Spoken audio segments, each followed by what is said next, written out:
નમસ્કાર મિત્રો, આજે રાજ્યમાં વરસાદના એક સાથે બે એલર્ટ, ઓરેન્જ એલર્ટ અને યલો એલર્ટ જાહેર કરાયા છે. એટલે કે ગાજવીજ સાથે ધોધમાર વરસાદની મોટી આગાહી કરાઈ છે.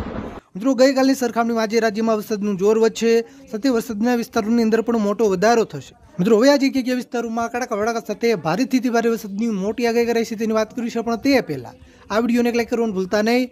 આવી જ રીતે આપણા ખેડૂતોના હિત માટેના કોઈ પણ ઉપયોગી સમાચાર સૌથી પહેલા જોવા માટે આપણે આ ચેનલને ખાસ સબસ્ક્રાઇબ કરવાનું પણ ભૂલતા નહીં. મિત્રો, ખાસ સાંભળજો. મિત્રો, પહેલા આપણે દક્ષિણ ગુજરાતના વિસ્તારોથી શરૂઆત કરીએ. મિત્રો, દક્ષિણ ગુજરાતમાં આગામી 12 થી 24 કલાક દરમિયાન ખાસ કરીને ઉમરપાડા, ઉમરગામ, સુરત, તાપી, ડાંગ, નવસારી અને વલસાડ જિલ્લાના પણ કેટલાક વિસ્તારોમાં હળવાથી મધ્યમ વરસાદની આગાહી કરાઈ છે.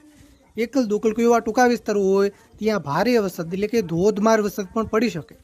મિત્રો, મધ્ય પૂર્વ ગુજરાતના વિસ્તારોની વાત કરીએ તો મધ્ય પૂર્વ ગુજરાતમાં જે ખાસ કરીને વડોદરા જિલ્લાના વિસ્તારો હોય અને છોટાઉદેપુર જિલ્લા વિસ્તારોમાં વરસાદની શક્યતા ખૂબ વધારે છે.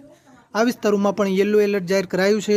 એટલે કે આ વિસ્તારોમાં પણ મધ્યમથી ભારે વરસાદની આગાહી કરાઈ છે.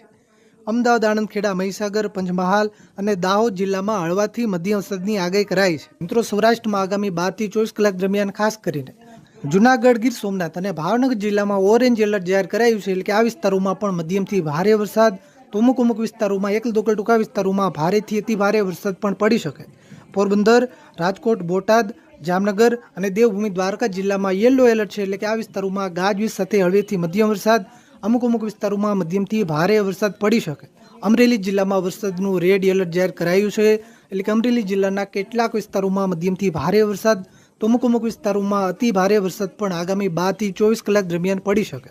મોરબી અને સુરેન્દ્રનગર જિલ્લામાં હળવેથી મધ્યમ વરસાદની આગાહી કરાઈ છે. મિત્રો, કચ્છના પણ છૂટાછવાયા વિસ્તારોમાં આગામી 12 થી 24 કલાક દરમિયાન વરસાદની આગાહી કરાઈ છે. જેમાં ખાસ કરીને ભુજ, ભચાઉ અને રાપરના છૂટાછવાયા વિસ્તારોમાં હળવેથી મધ્યમ વરસાદ, એકલ દોકલ ટૂંકા વિસ્તારોમાં મધ્યમથી ભારે વરસાદ પણ પડી શકે. મિત્રો, ઉત્તર ગુજરાતમાં ખાસ કરીને બનાસકાંઠા અને પાટણ જિલ્લામાં વરસાદની શક્યતા વધારે છે.